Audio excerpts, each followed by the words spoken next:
हरे कृष्णा, सभी का स्वागत है। आज का हमारा आखिरी सत्र है और 18वां अध्याय का हम खत्म करने जाएंगे। तो आप लोगों से मैं फिर से एक बार मेरी रिक्वेस्ट दोहराऊंगी कि आप लोगों को हमारा जो नया सेशन है लेवल 1 का, वो 3 जून से चालू होने वाला है। अ, तो उसके लिए आप लोग भी प्रयास करें कि ज्यादा से ज्यादा लोगों को इससे जोड़े। ये कृष्ण की सेवा है। हाँ, तो आप लोग भी अपने परिवार में, परिचितों में ये लिंक भेज करके उनको बताएं कि इनकरेज करें कि ये कोर्स अच्छा है। खास करके बच्चों के लिए तो बहुत ही अच्छा है, सभी के लिए अच्छा है। तो आप लोग भी अपने ओर से जरूर प्रयास करें। Each one bring one at least. ठीक है। तो ऐसा हम एक रिक्वेस्ट ये करते हैं। दूसरी बात, आप लोगों को पता है हमारा मंदिर, भव्य मंदिर होने जा रहा है। 19 अगस्त को इसका उद्घाटन है। हमको ज्यादा से ज्यादा वॉलेंटियर्स चाहिए हैं, है ना। तो आप कोई वॉलेंटियर, मतलब कोई सेवा आप लोग अगर दे सकते हैं तो आप लोग जरूर रजिस्टर करें और उसके अनुसार आप कुछ सेवा दे सकते हैं। सेवा प्रत्यक्ष अगर ना दे सके तो कम से कम धन के स्वरूप में आप कुछ भी अपना एक छोटा सा कंट्रीब्यूशन दे सकते हैं। ठीक है। तो यही बातें मुझे शेयर करनी थी आप लोगों से। अब हम चलते हैं हमारे 18वें अध्याय की ओर। अब मैं पहले शेयर करती हूँ, उसके बाद मंगलाचरण करूंगी।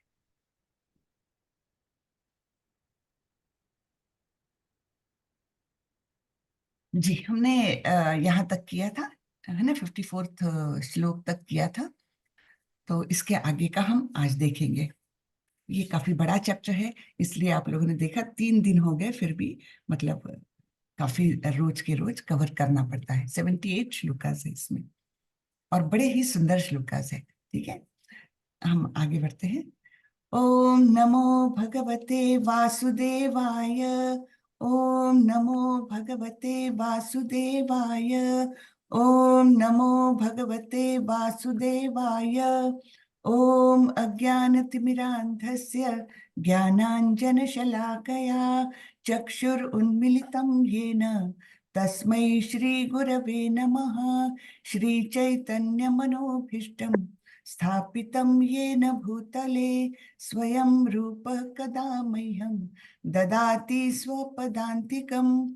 वन्देऽहं श्रीगुरो श्रीयुतपदकमलं श्रीगुरुन् वैष्णवांश्च श्रीरूपं साग्रजातं सहगण रघुनाथान्वितं तं सजीवं साद्वैतं सावधूतं परिजनसहितं कृष्ण चैतन्य देवं श्रीराधा कृष्ण पादान् सहगण ललिता श्री विशाखान्वितांश्च। हे कृष्ण करुणा सिंधु दीनबंधु जगतपते गोपेश गोपिका कांत श्री राधा कांत नमोस्तुते। तप्त कांचन गौरांगी राधे वृंदावनेश्वरी वृषभानुसुते देवी प्रणमामि हरिप्रिये। नमो विष्णुपदाय कृष्णपृष्ठाय भूतले श्रीमते भक्ति वेदांत स्वामी इति नामिने। नमस्ते सरस्वती देवे गौरवाणी प्रचारिणे निर्विशेषा शून्यवादी पाश्चात्य देशतारिणी। जय श्री कृष्ण चैतन्य प्रभो नित्यानंदा श्री अद्वैत गदाधर श्रीवासादि गौर भक्त वृंदा। हरे कृष्णा हरे कृष्णा कृष्णा कृष्णा हरे हरे हरे रामा हरे रामा राम रामा हरे हरे। हरे कृष्णा कृष्णा कृष्णा हरे हरे हरे रामा राम रामा हरे हरे। हरे कृष्णा सभी को। सभी का स्वागत है। मेरी आवाज ठीक से आ रही है? हरे कृष्णा, मेरी जी आवाज आ रही जी है? माता जी, आ रही है। दंडवत प्रणाम। धन्यवाद, प्रणाम। Thank you. चलिए, तो हमने हरे कृष्णा माता जी, सादर प्रणाम। सादर प्रणाम माता जी। हरे कृष्णा। तो हमने हरे कृष्णा। ये इस श्लोक तक देखा था।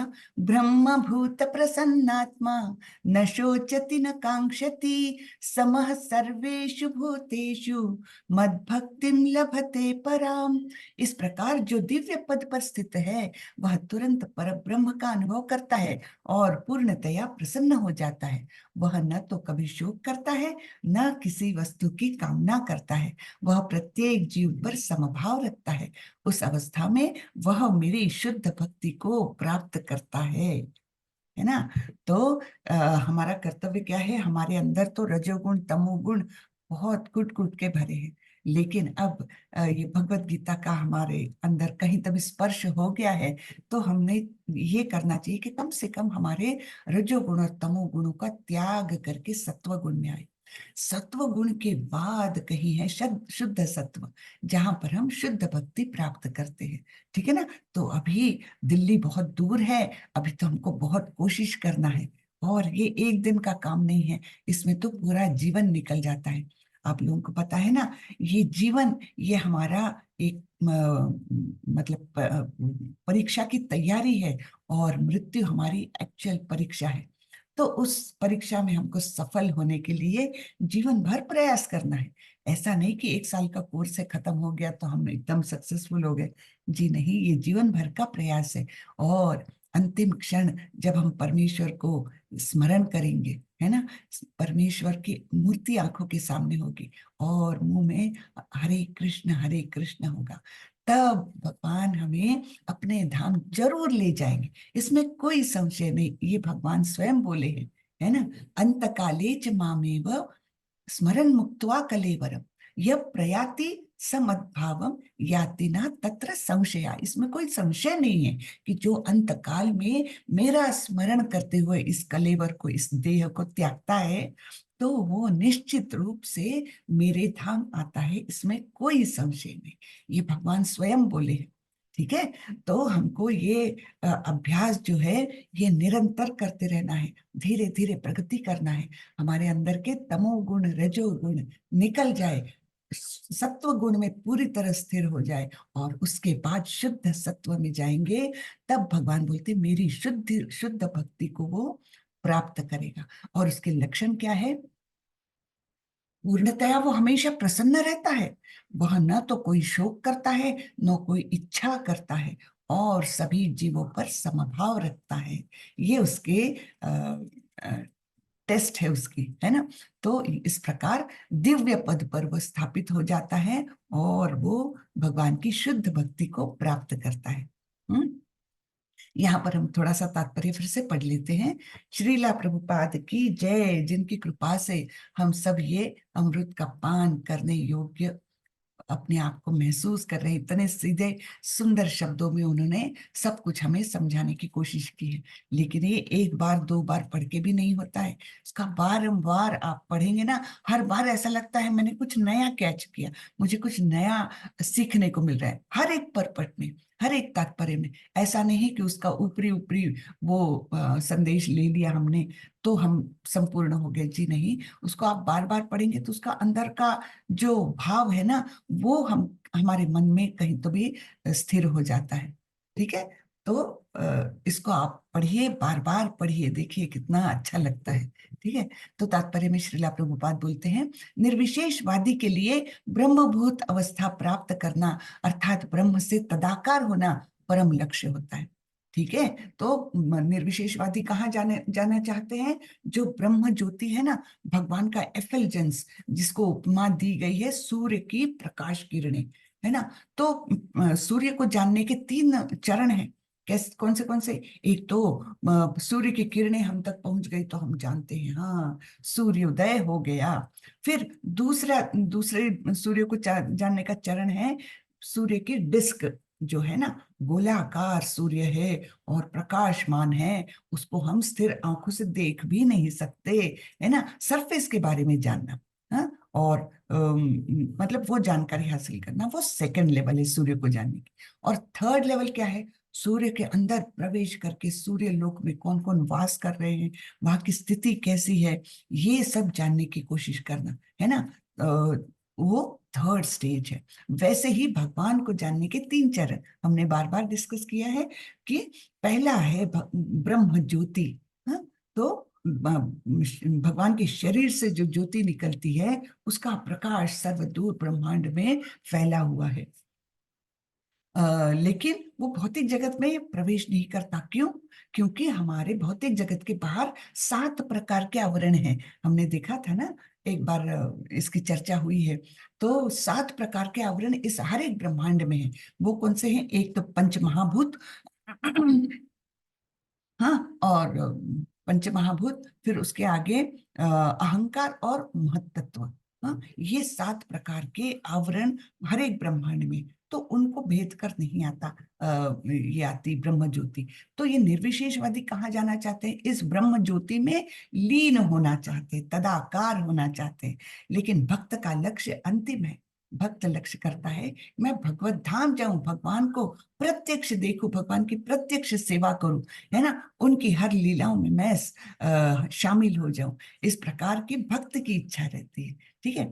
तो यहाँ पर बोलते हैं निर्विशेषवादी के लिए ब्रह्मभूत अवस्था प्राप्त करना अर्थात ब्रह्म से तदाकार होना परम लक्ष्य है।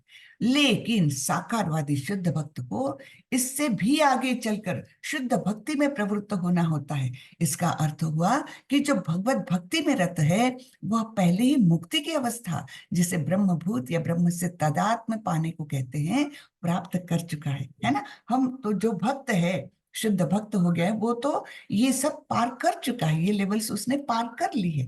जैसे 10वीं में अगर विद्यार्थी है तो उसने दूसरी कक्षा पास कर ली है, 5वीं कक्षा भी पास कर ली है।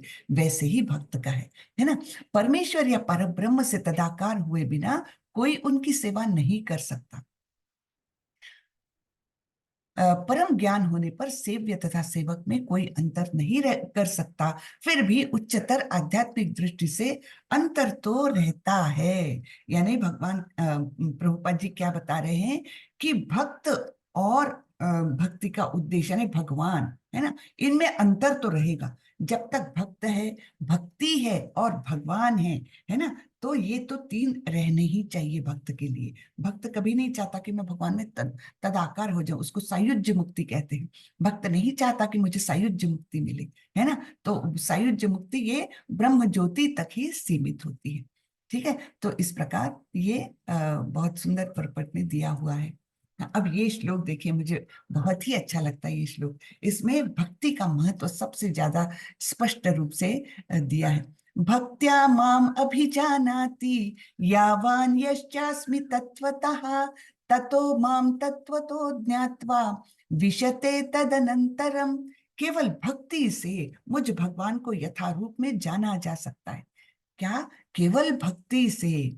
निर्विशेषवादी और बाकी ज्ञानी कर्मी, ये लोग ये भक्ति को अगर प्राप्त नहीं किए तो वो भगवान को यथारूप में अर्थात वो भगवान जैसे हैं वैसे वास्तविक स्वरूप में वे नहीं जान पाते।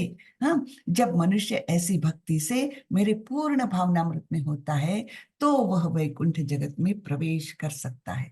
ठीक है।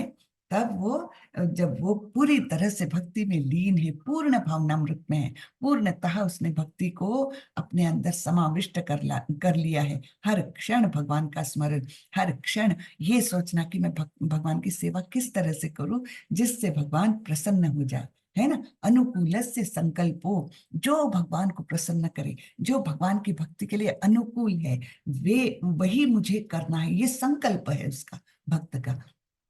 तो ऐसा भक्त वैकुंठ जगत में प्रवेश कर सकता है। आध्यात्मिक जगत के दो पार्ट्स हैं, मैंने आपको एक बार बताया था। आध्यात्मिक जगत में है वैकुंठ लोक, जो अनेक प्लैनेट्स है, अनेक, हाँ, सुंदर सुंदर प्लैनेट से, वहां अलग अलग अवतार भी रहते हैं। जैसे साकेत लोक में श्री रामचंद्र जी रहते हैं, है ना। और वैकुंठ जो ये है, यहाँ नारायण स्वरूप में भगवान श्री कृष्ण रहते हैं। और अलग अलग प्रकार से ये वैकुंठ लोक में अनेक अनगिनत प्लैनेट्स है, वहां रहते हैं और वहां पर भक्त प्रवेश करता है। लेकिन आपको मालूम है कि नारायण स्वरूप भगवान कृष्ण का कैसा है, जैसा कि एक पुलिस ऑफिसर का ऑफिशियल स्वरूप होता है।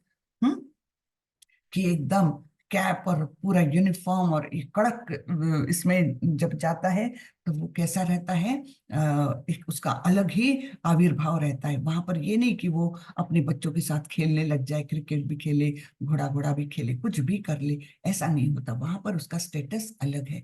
और जहां पर जब वो पुलिस ऑफिसर अपने घर जाता है, छोटे छोटे बच्चों के साथ खेलता है, तो उसका स्वरूप एकदम बदल जाता है, उसका भाव एकदम बदल जाता है। तो वही बात है वैकुंठ लोक में और गोलोक वृंदावन में। गोलोक वृंदावन में तो भगवान श्री कृष्ण अपने द्विभुज स्वरूप में एकदम आनंदमयी लीलाएं करते रहते हैं, अपने संगी साथियों के साथ खेलते रहते हैं, माँ यशोदा से छड़ी भी खाते हैं, डांट भी खाते हैं, राधा रानी के साथ रास लीला करते हैं, है ना, गोपियों से हटखेलियां करते हैं। ऐसे अनेक अनेक उनकी लीलाएं सतत चलती रहती है। हाँ, तो ये उनका स्वरूप हुआ गोलोक वृंदावन में, अत्यंत आनंददायी स्वरूप। लेकिन इस स्वरूप का दर्शन करने के लिए देवता भी, मतलब ये दुर्लभ है ये दर्शन, तो देवता भी लालायित रहते हैं इस द्विभुज रूप का, जो श्याम सुंदर स्वरूप है भगवान का, उसका दर्शन करने के लिए देवता भी तरसते हैं। लेकिन हम कितने भाग्यवान हैं कि वे स्वयं यहाँ पर आते हैं, हर एक ब्रह्मांड में जाते हैं, संभवामी युगे युगे, हर युग में आते हैं, है ना। तो हम तो इस धरती ने तो प्रत्यक्ष उनके चरणों का स्पर्श ये किया है, अनुभव किया है ना। यहाँ के लोगों ने तो प्रत्यक्ष उनको देखा है, प्रत्यक्ष उनके साथ बात की है। व्रज भूमि में सारे पेड़ पौधों ने प्रत्यक्ष उनके आलिंगन का एहसास किया है। तो कितना मतलब ये कितना परम भाग्य है कि हम लोगों का उद्धार करने के लिए वे आते हैं, हर युग में आते हैं, है ना। फिर हम आगे जाते हैं। तो इस प्रकार जो भक्ति में पूर्ण भावनामृत में होता है, वह वैकुंठ जगत में प्रवेश करता है, ठीक है। लेकिन वैकुंठ जगत से भी उच्च लोक है गोलोक वृंदावन, ये हमने ध्यान में रखना है। तो गोलोक वृंदावन में और वैकुंठ लोक में अंतर क्या है? रस का अंतर है ना। वहां पर जो गोलोक वृंदावन में भगवान रहते हैं, सारे ही रस उनमें आते हैं। जैसे पहला दास्य रस, साख्य रस, है ना, दास्य रस, सॉरी, शांत रस, दास्य रस, साख्य रस, वात्सल्य रस और अंतिम है माधुर्य रस। ये सारे ही रस उनमें सतत प्रकट होते हैं। लेकिन ये सारे रस यहाँ पर नहीं है, वे किसी को सखा नहीं बनाएंगे, है ना। नारायण रूप में सखा बनाएंगे क्या? नहीं। क्या वे वात्सल्य रूप में किसी से छड़ी खाएंगे क्या? नहीं। और वे माधुर्य रस में क्या रासलीला कराएंगे नारायण भगवान? नहीं, है ना। तो सारे रस जो है वो गोलोक वृंदावन वासी श्याम सुंदर कृष्ण के हैं, लेकिन उनसे कम रस जो है वो वैकुंठ लोक में है। तो हमने ये स्पष्ट होता है कि साख्य, वात्सल्य और माधुर्य, ये रस केवल गोलोक वृंदावन में है। बाकी यहाँ पर शांत रस हो सकता है, दास्य रस हो सकता है, कहा वैकुंठ में, ठीक है। तो ये समझ के हम आगे बढ़ते हैं।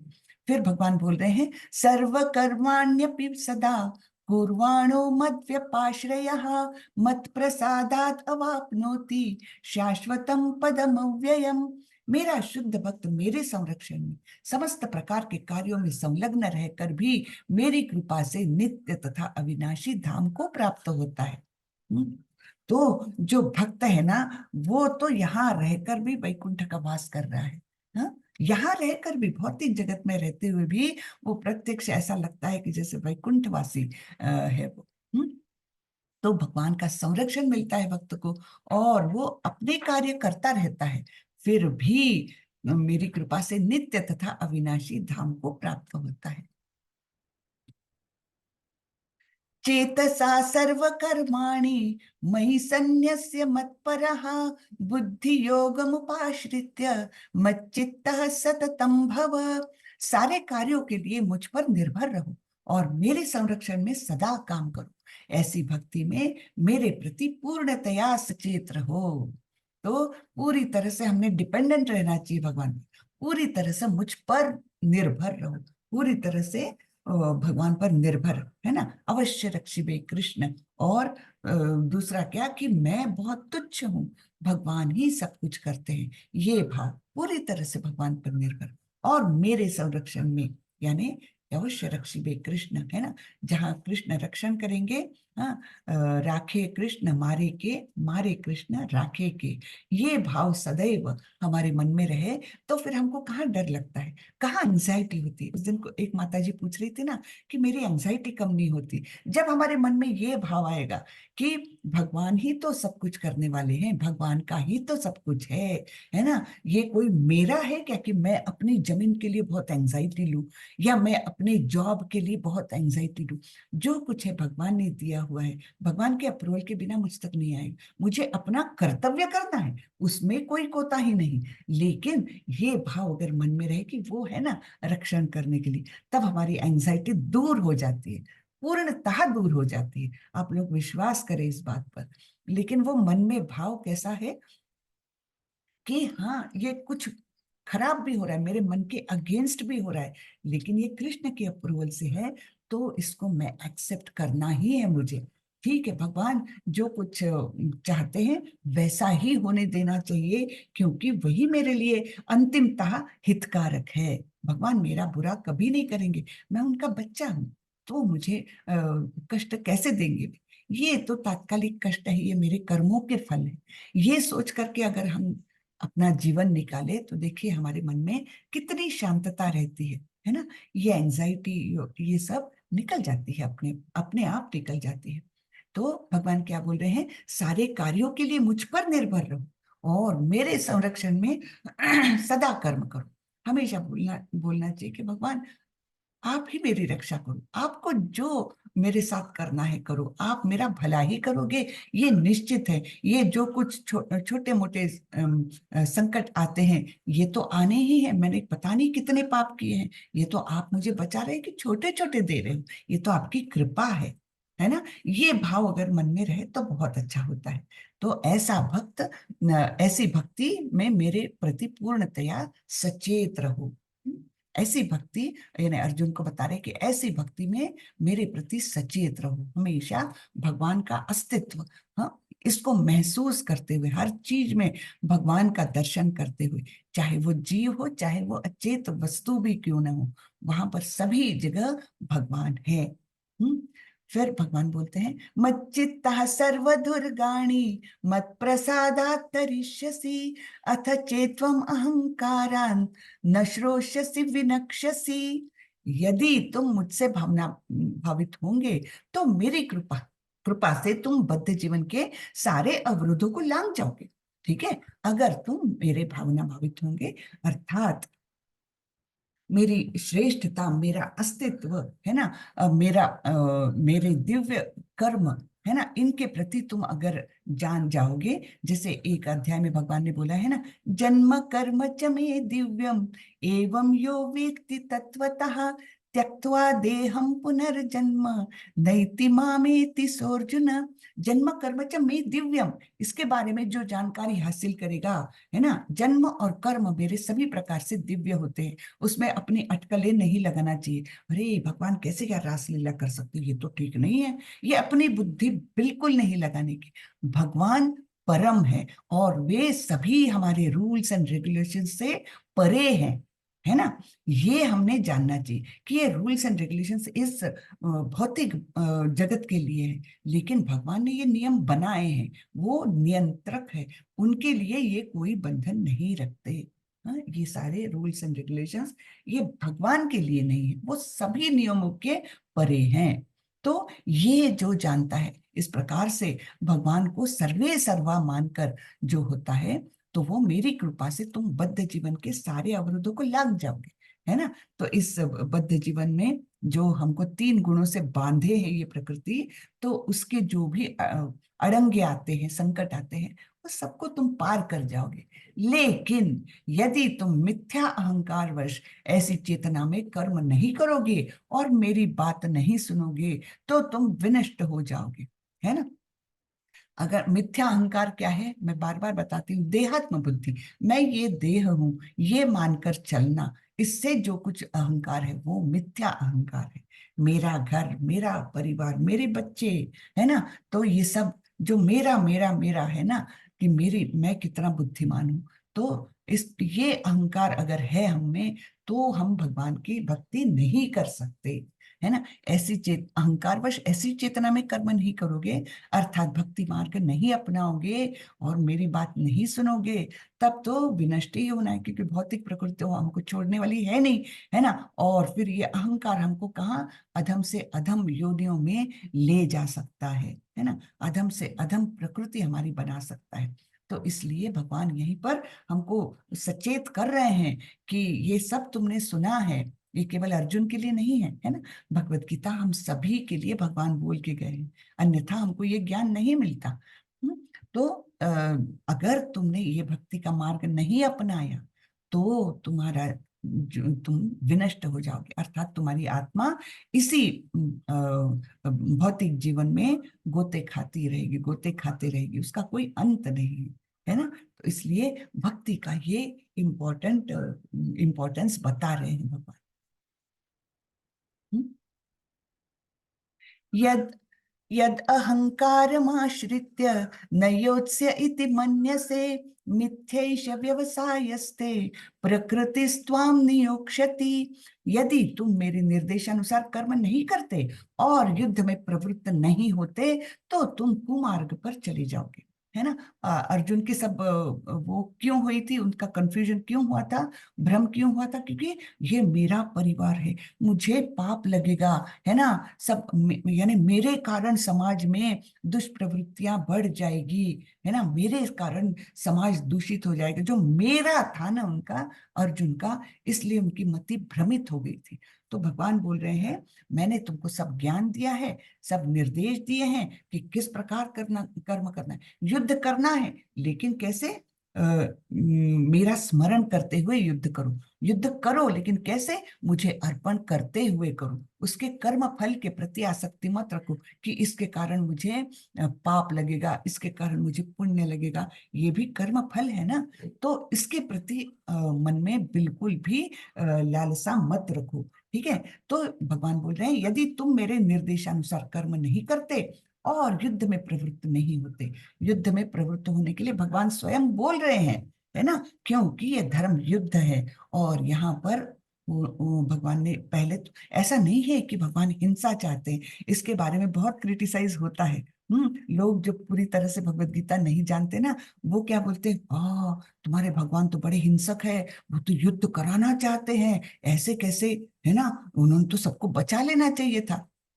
लेकिन ये ही मतलब ये ही समझने की बात है, ये ही बारीकियां हैं भगवत गीता की, जो हमें प्रभुपाद जी बड़े अच्छे से समझाते हैं, है ना। तो यहाँ पर हमने ये देखना चाहिए, युद्ध ये किस लिए हो रहा है, ये पृथ्वी पर बहुत पाप कर्म बढ़ गए थे, अच्छे लोगों का रक्षण नहीं हो रहा था, तो सभी पापियों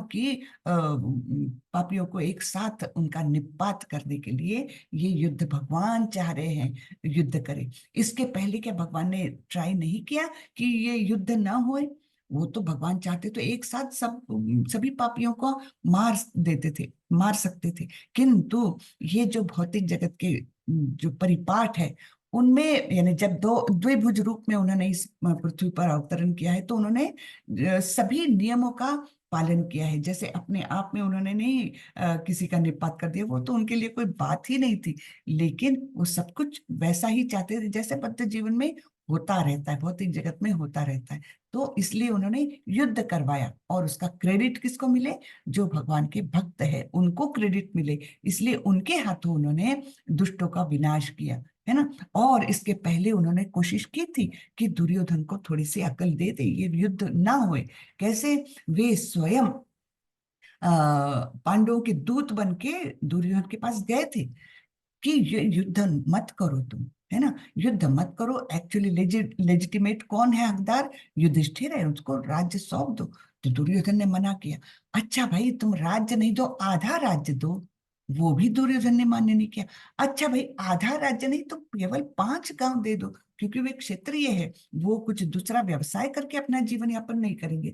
वो क्षत्रिय है, वो दूसरों की रक्षा करके और टैक्स कलेक्ट करके उसके मार्फत ही अपना जीवन निर्वाह करेंगे। तो तुम 5 गांव दे दो, दुर्योधन को बोला था। दुर्योधन क्या बोले अहंकार में, कि मैं तो उनको सुई के नोक पर आने वाली जमीन भी नहीं दूंगा।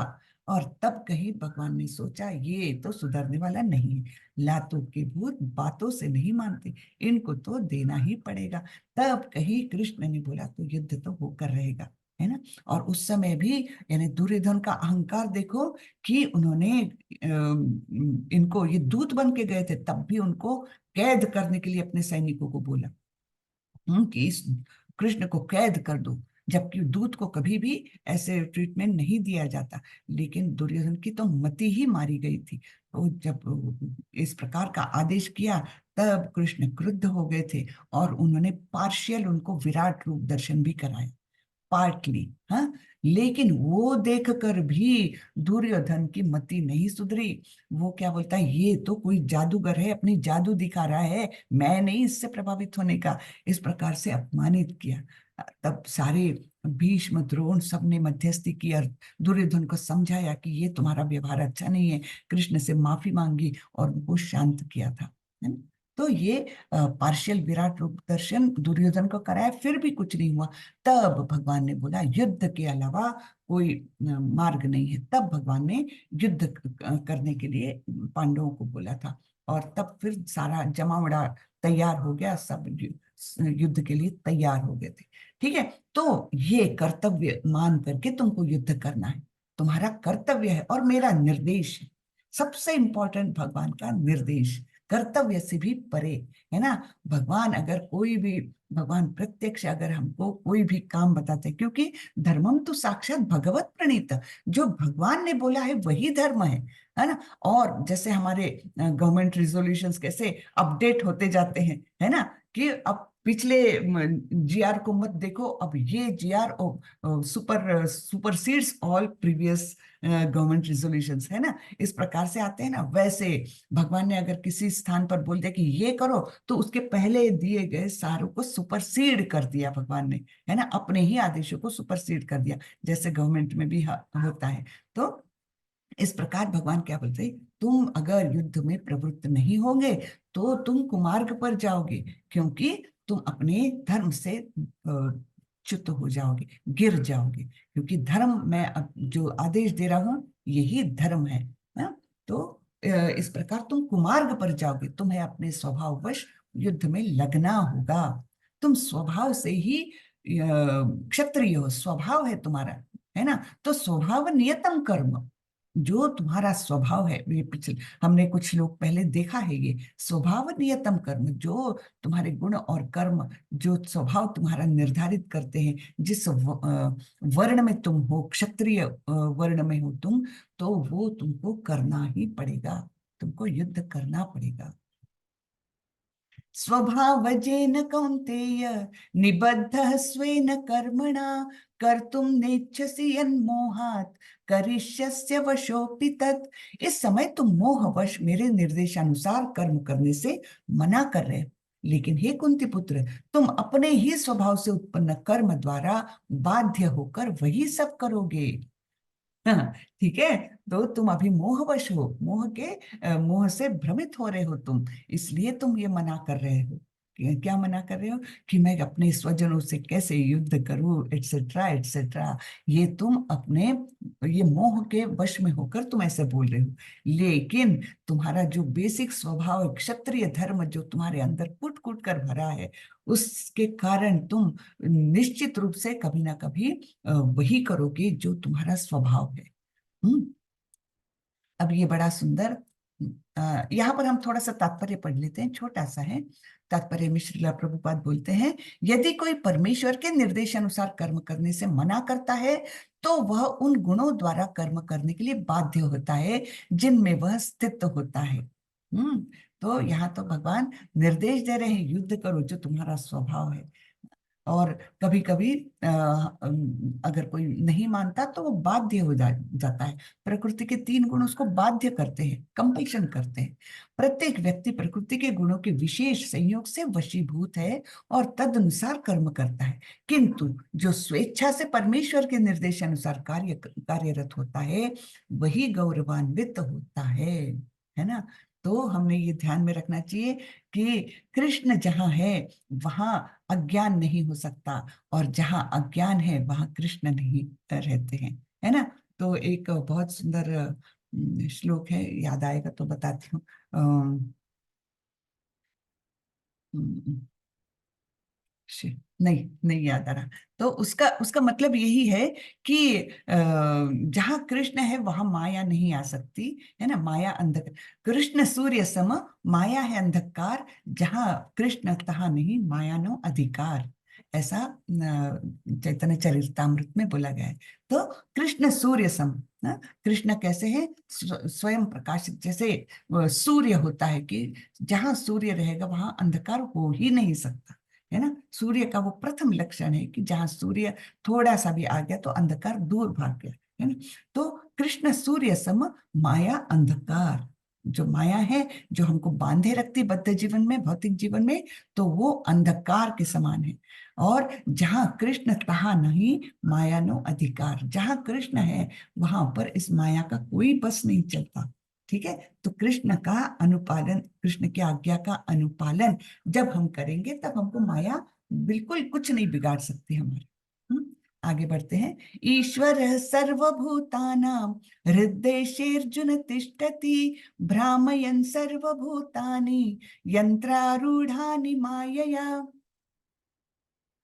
हे अर्जुन, परमेश्वर प्रत्येक जीव के हृदय में स्थित है और भौतिक शक्ति से निर्मित यंत्र में सवार की भांति बैठे समस्त जीवों को अपनी माया से घुमा रहे हैं। ठीक है। तो अपने हृदय में तो स्थित है भगवान, लेकिन हम तो इतने मैल से भरे हुए हैं ना, हम उनका अस्तित्व भी नहीं महसूस कर पाते। तो भगवान तो जीव में, हृदय में स्थित है, और फिर क्या करते हैं, अपनी ही, उनकी ही ये माया है ना। भौतिक जगत क्या है, उन्हीं के निर्मित है।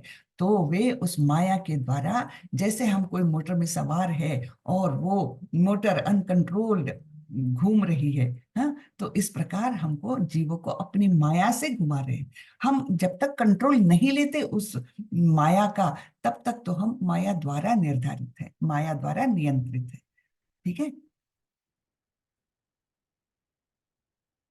तमेव शरणं गच्छ सर्वभावेन भारत, तत्प्रसादात् परां शांति स्थानं प्राप्स्यसि शाश्वतम्। हे भारत, सब प्रकार से उसी की शरण में जाओ, उसकी कृपा से तुम परम शांति को तथा परम नित्य धाम को प्राप्त करोगे। ठीक है। तो भगवान यहाँ पर परमात्मा के बारे में बोल रहे कि परमात्मा जो तुम्हारे हृदय के अंदर बैठे हुए हैं, उसकी शरण जाओ, उस वो स्वच्छ करो अपना अंतःकरण, सब तमोगुण रजोगुण उससे स्वच्छ करो, और धीरे धीरे अपने इसको चैत्य गुरु बोलते हैं, परमात्मा जो अपने हृदय में स्थित है ना, उनको चैत्य गुरु बोलते हैं। तो गुरु तो आदेश देते हैं लेकिन हमारे सुनने में नहीं आता। तब जब हम हमारा मैल सब दूर करेंगे, तब कहीं वो चैत्य गुरु की आवाज, उनके निर्देश हम सुन सकेंगे, हम पा सकेंगे वो निर्देश। ठीक है। तो इसलिए उनकी ही शरण में जाओ, ऐसे भगवान बोल रहे हैं। और जब हम इस प्रकार से करते हैं तो हम शांति प्राप्त करते हैं, निश्चित रूप से हमारी एंजाइटी और सब चिंताएं और सब कुछ ये नष्ट हो जाता है, और फिर हमें परम धाम प्राप्त होता है।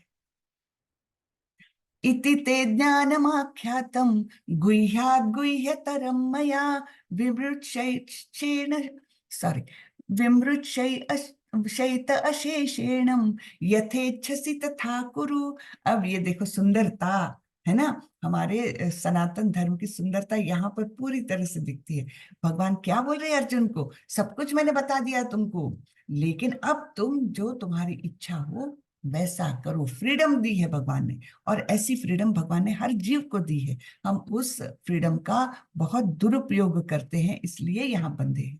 ठीक है। तो इस प्रकार से हम अपने जीवन को आगे बढ़ाते हैं, और जब हम इस प्रकार से करते हैं तो हम शांति प्राप्त करते हैं, निश्चित रूप से हमारी एंजाइटी और सब चिंताएं और सब कुछ ये नष्ट हो जाता है, और फिर हमें परम धाम प्राप्त होता है। है ना, हर जगह दो रहा है, ये करना है नहीं करना है, ये अच्छा है बुरा है। तो हमने अपनी बुद्धि का उपयोग करके हर स्टेप का हमारे आकलन करना चाहिए, क्या मैं योग्य कर रहा हूँ या अयोग्य कर रहा हूँ। अगर आप अयोग्य के रास्ते में लग गए तब तो भगवान छोड़ देते हैं, ठीक है तुम तुम्हारी इच्छा से करो, है ना। जैसे जो पिता अपने बेटे से प्रेम करता है ना, वो क्या करता है, उसको बंधन में नहीं रखता। ये नहीं कि नहीं नहीं तुम मेरे सामने यहाँ कुर्सी पर बंधे हुए बैठे रहो, बिल्कुल नहीं करता, है ना। वो पिता क्या करता है, उसको फ्रीडम देता है, लेकिन एट द सेम टाइम बताता है कि देखो तुम्हारी उम्र नहीं है अभी कार चलाने की, तो तुम कार मत लो, है ना, कार मत चलाओ।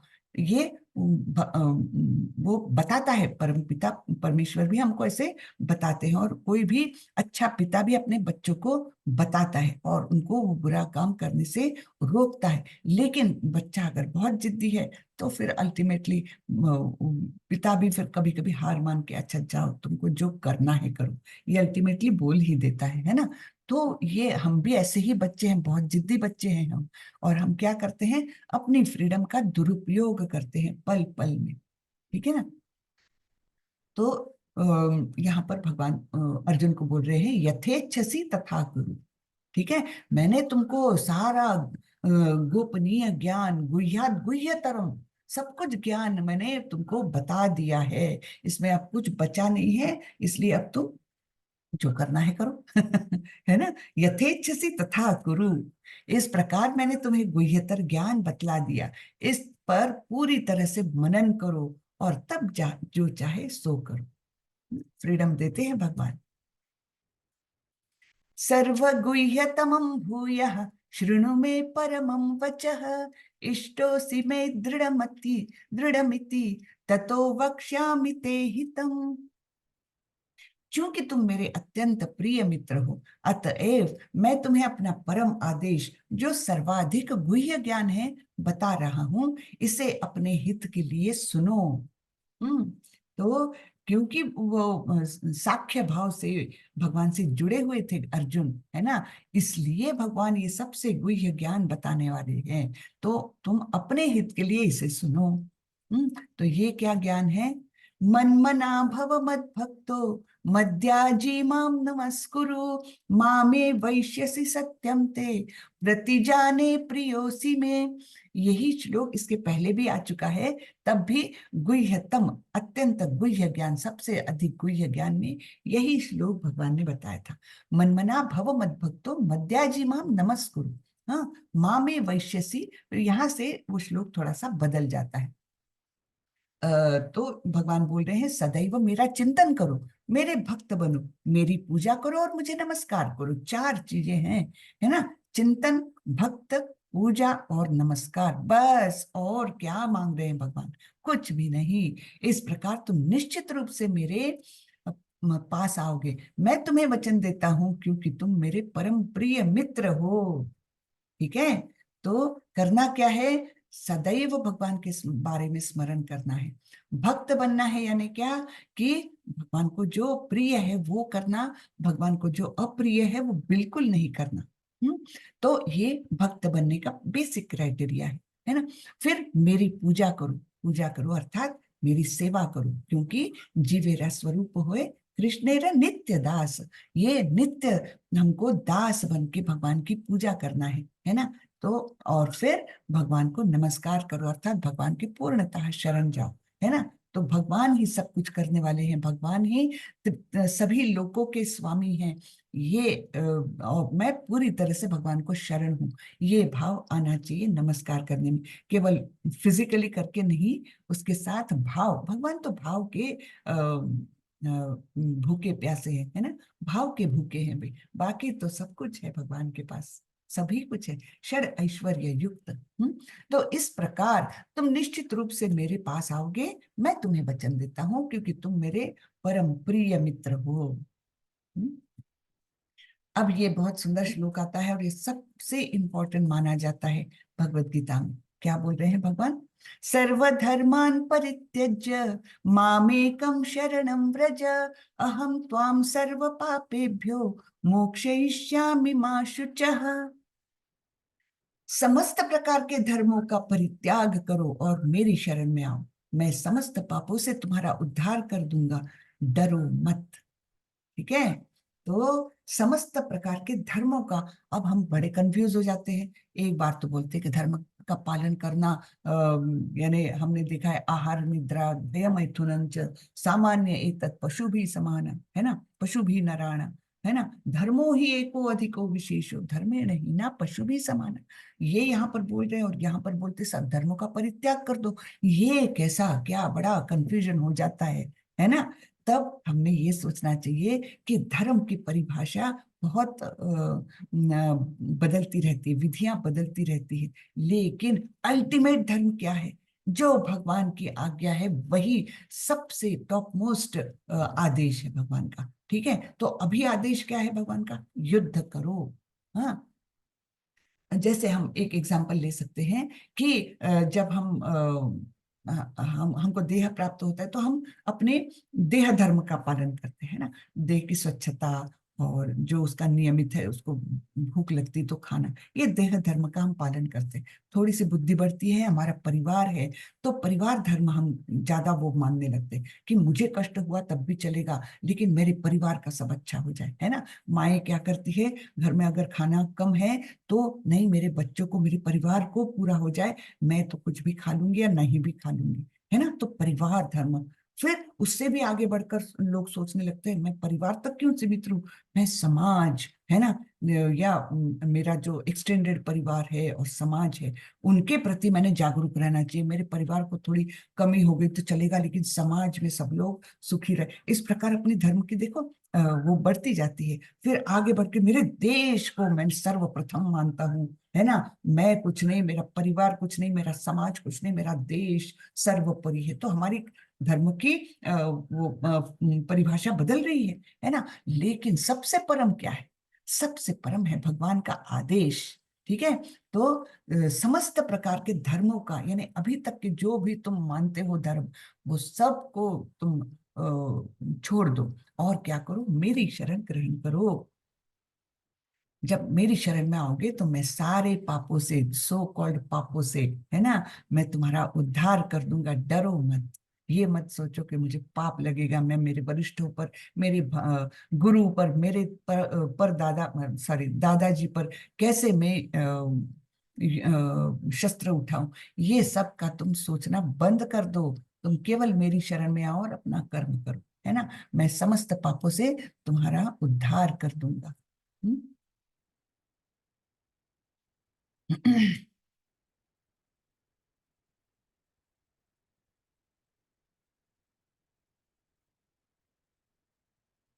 इदं ते न तपस्काय न भक्ताय कदाचन, न च शुश्रूषवे वाच्यम न च माम योऽभ्यसूयति। यह गुह्य ज्ञान उनको कभी भी न बताए जाए जो न तो संयमी है, न एकनिष्ठ है, न भक्ति में रत है, न ही उसे जो मुझसे द्वेष करता है। ये बहुत इंपॉर्टेंट इंस्ट्रक्शन है। हम लोग कई बार सोचते हैं ना, हम अपने परिवार वालों को अच्छा ज्ञान बताने जाते हैं तो वो हमको ऐसा कर देते हैं, है ना, ऐसी बातें सुना देते हैं। तो ये है उसका कारण। भगवान बोलते हैं ऐसे किसी को भी ये ज्ञान मत दो। क्यों? क्योंकि ये क्राइटेरिया बताए हैं। जो एक तो भगवान से द्वेष करते हैं, नास्तिक लोग, बिल्कुल नहीं बताने का उनको कि भक्ति करो भाई, उसी में जीवन की सफलता है। ये नास्तिकों को बिल्कुल मत बताओ, क्योंकि वो उसी से उनके मन में और द्वेष उत्पन्न होगा कृष्ण के प्रति, और वो पाप कर्म में प्रवृत्त होंगे तो उनका नुकसान होगा, इसलिए मत बताओ। ठीक है, फिर किसको किसको नहीं बताना है, जो न तो संयमी है ना, बस इंद्रिय तृप्ति में बिल्कुल बेलगाम लगा रहता है, बिल्कुल नहीं बताओ उनको। वो एक निष्ठ नहीं है, अपने कोई भी कर्तव्य के प्रति वो एक निष्ठ नहीं है। ना भक्ति में रत है और न ही उसे जो मुझसे द्वेष करता है। तो ऐसे लोगों को हमने बिल्कुल नहीं बताना चाहिए। हाँ, जो संयमी है, जो अच्छे मार्ग पर चल रहे हैं ऑलरेडी, उनको भक्ति में लगाओ, वो जल्दी से ग्रास्प कर लेंगे। और ऐसा नहीं कि वो भगवान का द्वेष करके और अपने ऊपर पाप चढ़ा लेंगे, ऐसा नहीं है ना। इसलिए सभी को ये सब ज्ञान नहीं देना चाहिए। हाँ, अपने परिजनों को आप पहले देखिए कैसा है उनका स्वभाव, बेसिक स्वभाव कैसा है उनका, उसके बाद उनका और अच्छा उत्थान हो जाए, इसके लिए आप जरूर बताइए कि ये भक्ति का मार्ग अत्यंत सुखमय है ना, अपने को भौतिक तकलीफों से भी बचाता है और हमें मृत्यु के पश्चात परम धाम को ले जाता है, और क्या चाहिए। ठीक है ना। य इदं परमं गुह्यं मद्भक्तेष्वभिधास्यति भक्तिं मया भक्तिं मयि परां कृत्वा मामे वैश्यत्य संशयः। जो व्यक्ति भक्तों को यह परम रहस्य बताता है वह शुद्ध भक्ति को प्राप्त करेगा और अंत में वह मेरे पास वापस आएगा। तो ये सारे रहस्य जो गीता के बारे में, भगवत गीता में क्या बताया है भगवान ने, ये अगर दूसरे भक्तों के साथ शेयर करेगा, दूसरे भक्तों को इसका ज्ञान देगा, तो उसको तो शुद्ध भक्ति प्राप्त हो जाएगी और अंत में वह मेरे पास आएगा। अर्थात जो हमारे गुरु लोग जो जिन्होंने अनेक शिष्य तैयार किए हैं, है ना, वो तो निश्चित रूप से शुद्ध भक्त तो थे ही, वे निश्चित रूप से भगवान के पास वापस गए हैं, है ना, हमारे आचार्य लोग। न च तस्मात् मनुष्येषु कश्चिन्मे प्रियकृत्तमः भविता न च मे तस्मात् अन्यः प्रियतरो भुवि। इस संसार में उसकी अपेक्षा कोई अन्य सेवक न तो मुझे अधिक प्रिय है और ना कभी होगा। यानी जो भगवान की भक्ति के रहस्य दूसरों को बताता है ना, तो उसके सिवा उससे ऊपर कोई भी भगवान को प्रिय नहीं होगा। अन्य कोई सेवा उनको उतनी प्रिय नहीं जितनी कि दूसरों को ये रहस्य बताने वाली सेवा है।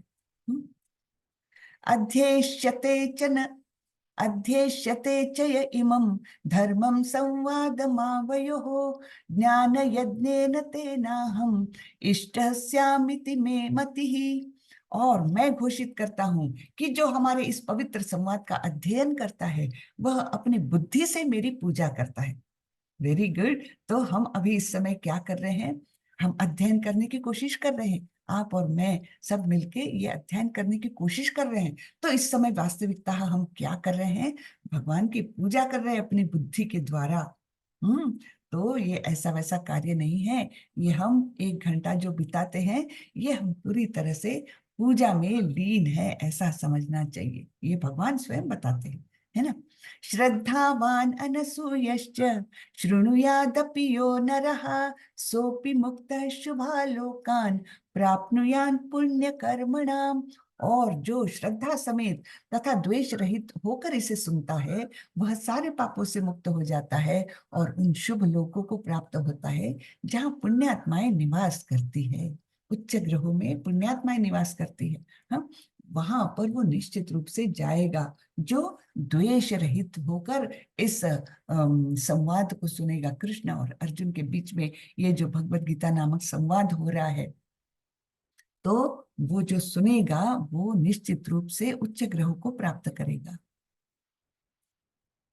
कच्चिदेतच्छ्रुतं पार्थ त्वयैकाग्रेण चेतसा कश्चिद् अज्ञान सम्मोहः प्रनष्टस्ते धनंजय।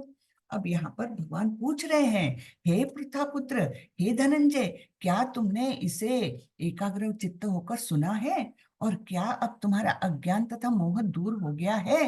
हाँ? तो ऐसे भगवान पूछ रहे हैं अर्जुन को कि भैया मैंने तो इतना सुना दिया, तुमने ध्यान से सुना कि नहीं सुना, तुम्हारा अज्ञान दूर हुआ कि नहीं हुआ।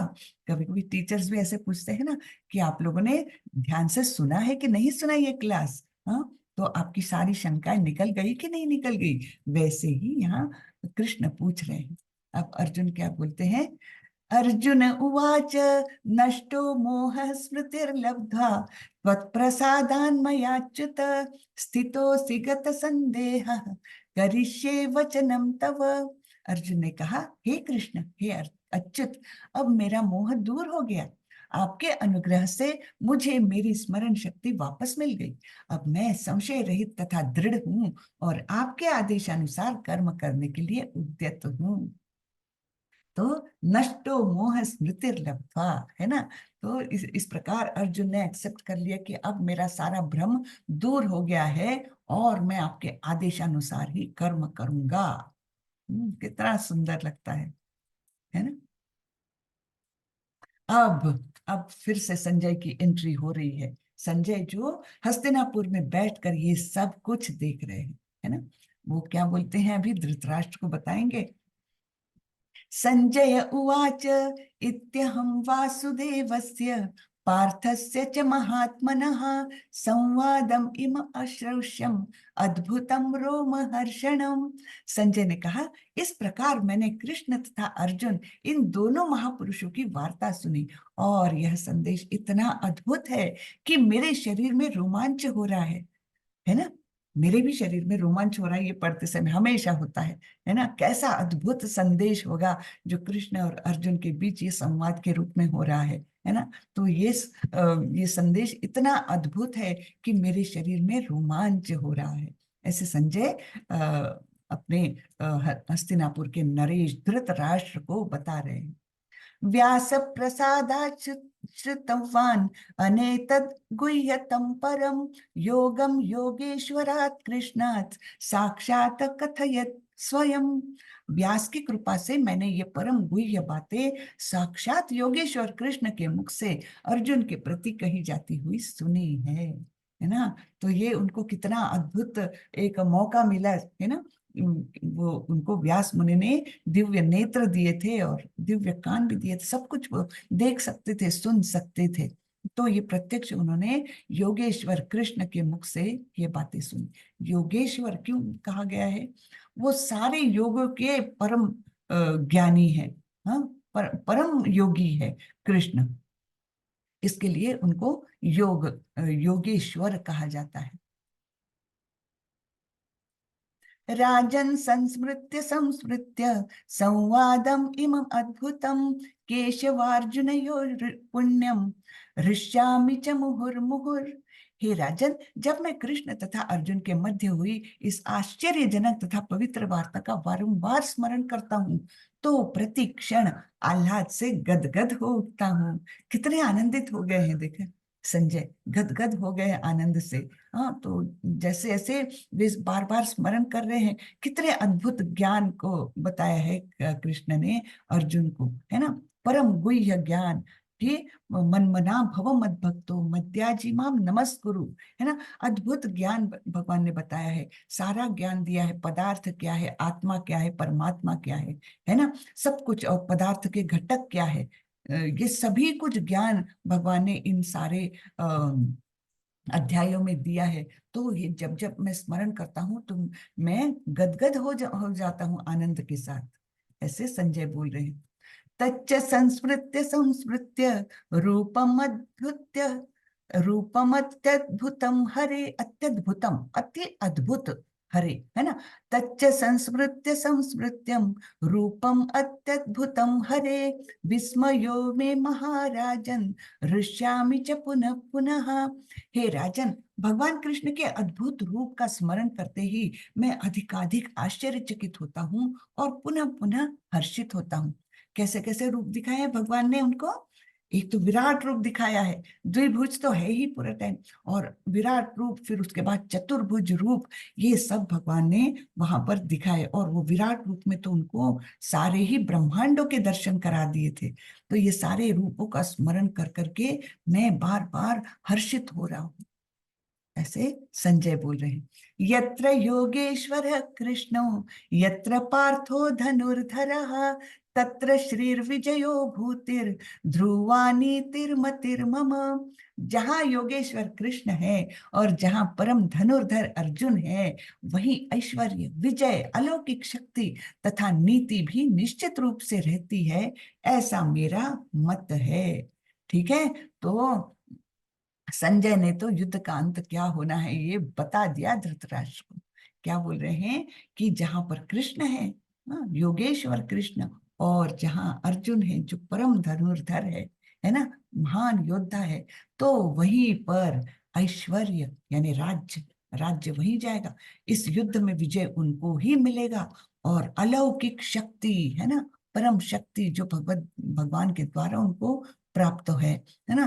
तथा नीति, नीति से चलेंगे वे, धर्म से राज्य करेंगे वे, है ना। तो इस प्रकार पांडवों की जीत निश्चित है, ये तो संजय ने बता भी दिया, ऐसा मेरा मत है, ऐसा बोल के उन्होंने ये बोल दिया। तो इस प्रकार ये हमारा भगवत गीता का जो अध्ययन है ये यहाँ पर समाप्त होता है, आज का अध्याय खत्म होता है, और ये लेवल 2 का सत्र भी खत्म होता है। हरे कृष्णा, हरे कृष्णा।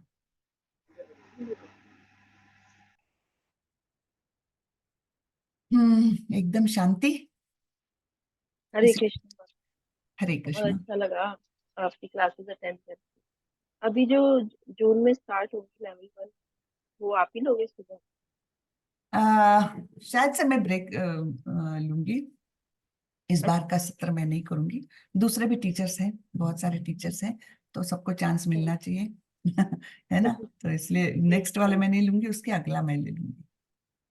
अच्छा, हरे कृष्ण। हरे कृष्ण। माता जी, लेवल 3 का जो 6 बजे का क्लासेस होगा वो आप लेंगी क्या माता जी? नहीं, नहीं माता जी, वो एक प्रभु जी लेंगे, रितेश प्रभु।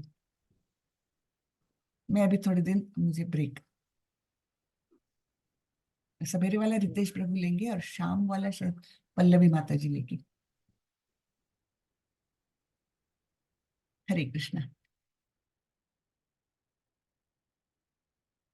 हरे कृष्ण माता जी। हरे सादर कृष्ण। प्रणाम। सादर प्रणाम। किसी को कुछ प्रश्न? सब लोग क्विज कंप्लीट करें और जल्दी से जल्दी मुझे सर्टिफिकेट भेज दे। अभी तक मुझे लगता है 7 या 8 लोगों के आए हैं बस। हाँ, सुदीप्ता माता जी का आया है, और मैं बता दूं आप लोगों को किसका किसका मुझे मिला है, मैं बता देती हूँ। बाकी लोग जल्दी से जल्दी करें, और मतलब भूल नहीं जाना कि अभी क्लास खत्म हो गया तो भूल गए, ऐसे ना करें। जल्दी से जल्दी मुझे भेजने की कोशिश करें। मैं बताती हूँ आप लोगों को।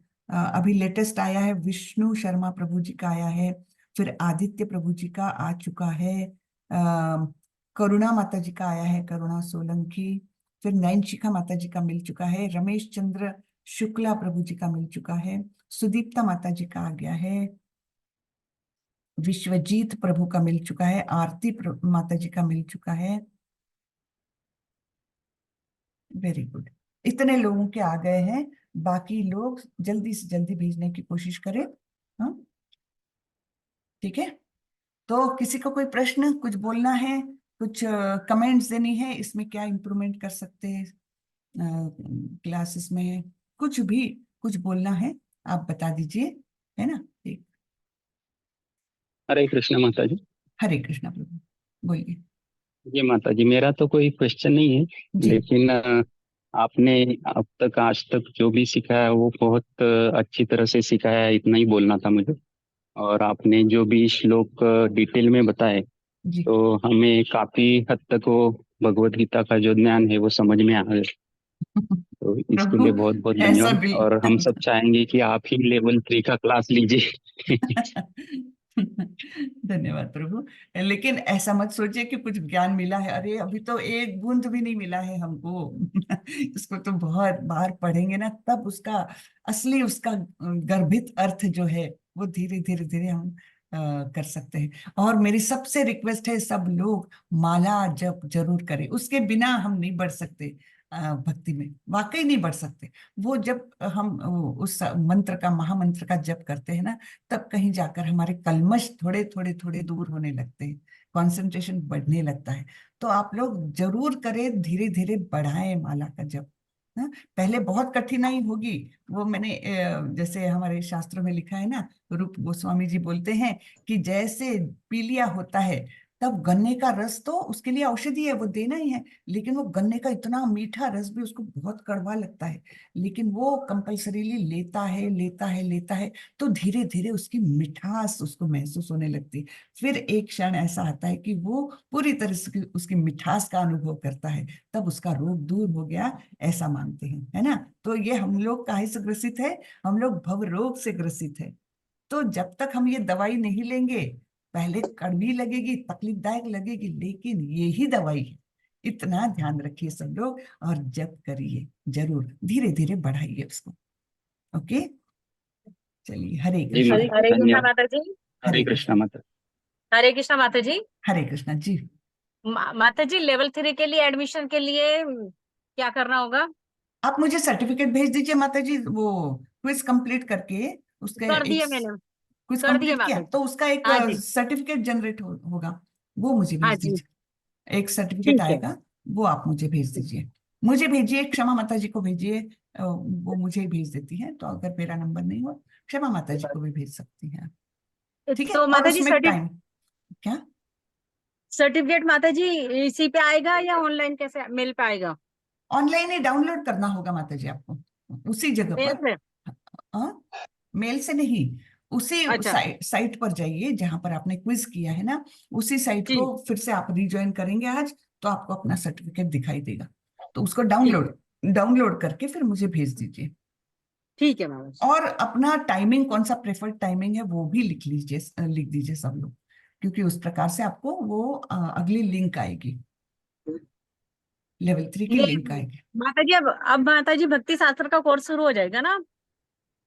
हाँ, भक्ति शास्त्री का कोर्स तो लेवल 3 के बाद शुरू हो जाएगा, लेवल 5 होता है भक्ति शास्त्री। ठीक है, जी। हरे कृष्ण माता माता जी। जी। हरे कृष्ण जी माता जी। माता जी, पूरा कोर्स बहुत अच्छी तरह गया, बहुत आनंद आया सुन के। आपने जो व्याख्या किया बहुत बढ़िया था। पता नहीं कितना हम आत्मसात कर पाए हैं, ये तो हम लोग तो कलमत से भरे हुए हैं ना। सभी लोग हैं हम तो लोग सभी लोग हैं। नहीं पता, लेकिन हम सुनते जाएंगे। हाँ, ये आपसे हमारी प्रॉमिस है। थैंक यू, थैंक यू, और इससे बड़ी चीज क्या हो सकती, बहुत बहुत धन्यवाद माता जी। बस भक्ति मार्ग को छोड़िए मत, चाहे कितने भी व्यवधान आ जाए, बहुत परिवार से भी थोड़ा सा वो होता है, सब कुछ होता है, लेकिन आप छोड़िए मत, परिवार वालों को धीरे धीरे अपने में लाइए, भक्ति में लाइए परिवार वालों को भी। वो कैसे कर सकते, एकदम बोल के नहीं होता, तो क्या करना है, आप उनको प्रसाद खिलाइए, घर में पूजा करते तो कोई छोटे बच्चों को अपने साथ लीजिए, थोड़ा सा, अरे मेरे को फूल ला दे, जरा मेरे को जल ला दे करके उनको इन्वॉल्व करिए, धीरे धीरे धीरे परिवार में भी चेंजेस आते जाएंगे। हाँ? एकदम अपन उपदेश करने गए ना, बिल्कुल रिटेलिएट हो जाएंगे बिल्कुल नहीं रिटेलिएट नहीं होता नहीं होता है। है तो क्या करना है, धीरे धीरे धीरे सबको इसमें समाविष्ट करिए, तो पूरा परिवार हो जाएगा भक्ति में। देखिए कितना हरे अच्छा कृष्ण माता जी। बताया। हरे हरे कृष्ण माता जी। हरे कृष्ण जी, प्रतिमा हरे माता जी। कृष्ण। माता जी, वो भगवान का प्रसाद बांटने से भी बहुत अंतर आता है। जिन वही लोग वही। को विश्वास नहीं है तो हम्म कोशिश कीजिए भगवान का प्रसाद बांटने के लिए। वो सबको प्रसाद दीजिए खाते घर में, खाते उनमें वो है ना, बिल्कुल सही प्रतिमा माता जी। ये मैंने किया है माता जी। वो मैं सबको प्रसाद मतलब जो प्रसाद में लगाती हूँ भोग, ताकि सबको पसंद आए, ऐसा बना के मैं सबको प्रसाद देती हूँ, ताकि उनमें उनके मन में भी मतलब ये आए। प्रसाद खाते खाते मनुष्य बहुत चेंज हो सकता है, चेंज होता और है, ये मैंने देखा है माता जी। Very good. देखिए सक्सेस स्टोरी आपके सामने है सब लोगों के है ना, तो ये जरूर करिए कि प्रसाद भगवान को भोग चढ़ा के सबको दीजिए। और इवन ये अप, देखना है माता जी कि किसको किसमें इंटरेस्ट है। अगर कोई किसी को खाना खाना पसंद है तो उसको स्वादिष्ट प्रसाद बांटिए। अगर किसको गाना गाना पसंद है तो उसको कीर्तन में शामिल कीजिए। तो सही। वो कीर्तन करते करते उसको भी हरि नाम मुंह में आ ही जाता है। फिर हम्म वो जो मूवी के गाने छोड़कर कीर्तन हम्म, भी शुरू कर देता है।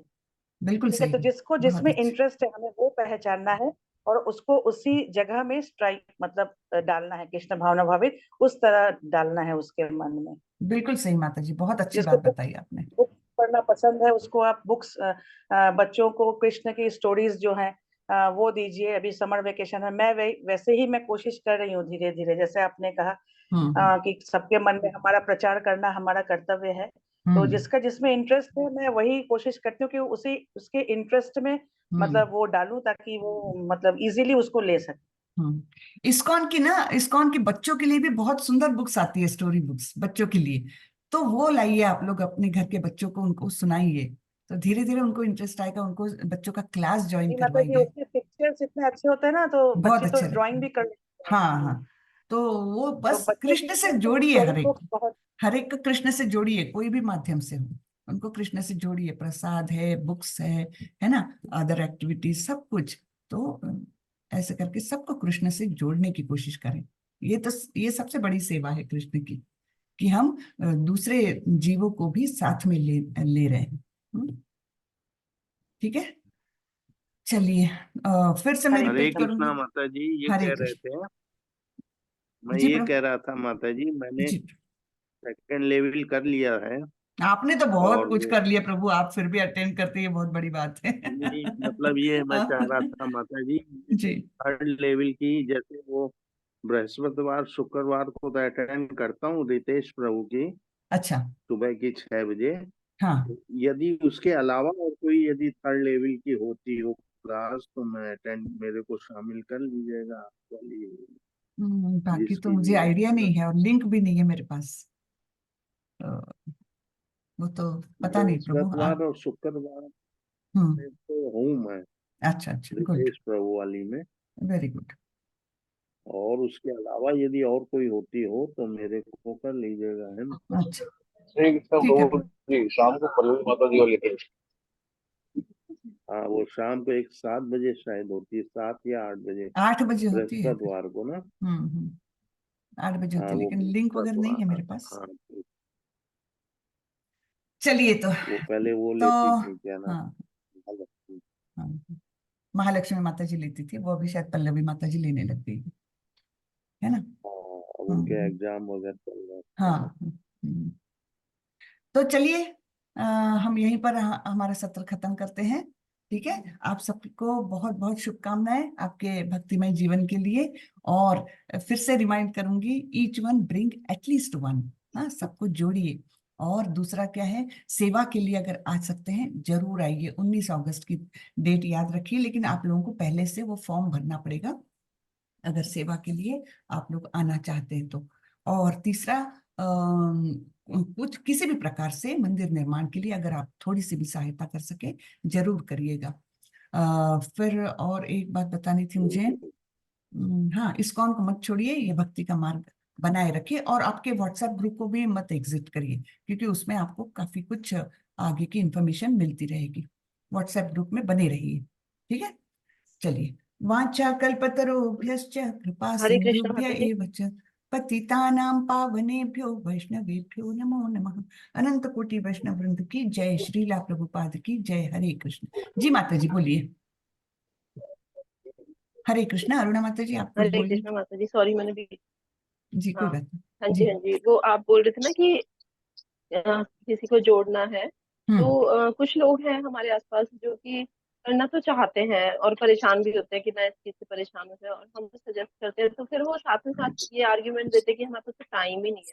तो ऐसे अरे, लोगों को थोड़ा प्यार से कैसे समझाएं? प्यार से बोलना। आप अपनी सबसे इंपॉर्टेंट बात है उसके लिए टाइम नहीं है ऐसा बोलते हैं तो। आपको खाने के लिए टाइम है, आप ऐसा कर सकते हो कि मेरे पास टाइम नहीं, मैं खाना नहीं खाऊंगा। ऐसा नहीं करते ना हम। हम्म, तो ये तो उससे भी इंपॉर्टेंट बात है भाई। ये आत्मा का पोषण है, केवल शरीर का पोषण नहीं। शरीर के पोषण के लिए हम कंपलसरीली समय निकाल सकते हैं, तो आत्मा के पोषण के लिए हमको हमारे पास समय नहीं, ये कैसे हो सकता है ना। हम व्हाट्सएप देखते हैं घंटों हाँ घंटों, हम टीवी देखते हैं घंटों घंटों, हाँ, और सड़ी हाँ गॉसिपिंग जी, करते हैं हाँ जी, घंटों घंटों, लेकिन हमको अपने आत्मा के उद्धार के लिए हमारे पास समय नहीं। ये तो ठीक नहीं है ना। वो तो सबसे इंपॉर्टेंट है, हाँ जी, प्राइमरी बेसिक नेसेसिटी मनुष्य जीवन की, है ना। जी जी, वही हमें ऐसा एक्सप्लेन करना नहीं आता ना, तो हम क्या करते हैं, ठीक है भाई जैसे तुम्हें ठीक लगे। अब वही तो, अपन किसको किसी को हम वो हाँ, नहीं बता सकते। ये तो आपके और मेरे बीच की बात है कि हम अभी इस हाँ महत्व को जी, जानते हैं इसलिए। लेकिन हम दूसरों को ये बताने जाएंगे तो हमको पागल समझेंगे। ये हो हाँ जी, जाता हाँ जी, है। ठीक है, अपनी तरफ से कोशिश धन्यवाद। करिए, उनको बोलिए कि आप हाँ ज्वाइन जी, करके देखिए, समय अपने आप निकलेगा। समय भी क्या है, समय भी भगवान का ही स्वरूप है ना। कालोस्मि, है ना। सही बात। भगवान ने बोला है कि मैं काल हूँ। काल का दो अर्थ है, एक तो मृत्यु भी और दूसरा समय भी। तो भगवान ही काल है, वो अपना यानी बोलते हैं ना, भक्तों के जीवन में जैसा समय एक्सपैंड हो जाता है, इतनी एक्टिविटीज वो कर सकते हैं, अपने कर्तव्य भी करेंगे, सब कुछ करेंगे, उसके बाद भी भक्ति को इतना समय दे सकते हैं। कैसे, तो उनका समय भगवान एक्सपैंड कर देते हैं, समहाउ समहाउ एक्सपैंड हो जाता है, सारे काम भी होते जाते हैं, सब कुछ होते जाता है। है ना। तो ये जी भक्तों पर कृपा जी। है, भक्ति में आना तो पड़ेगा। धन्यवाद जी, जी। हरे कृष्ण। चलिए सबसे आज विदा हरे लेते हैं। धन्यवाद, सब लोग बने रहे, इसकी मुझे बहुत बहुत खुशी है। हाँ, धन्यवाद। आप हरे सबको कृष्ण बेस्ट माता जी। विशेष, आप सबको बहुत बहुत हरे शुभकामनाएं। कृष्ण हरे माता कृष्ण जी। माता जी, धन्यवाद। दंडवत प्रणाम। माता जी, दंड हरे प्रणाम। हरे हरे कृष्णा कृष्ण। माता जी। सब लोग सर्टिफिकेट मुझे भेज दीजिए। हरे कृष्ण। हरे कृष्ण माता जी। हरे कृष्ण।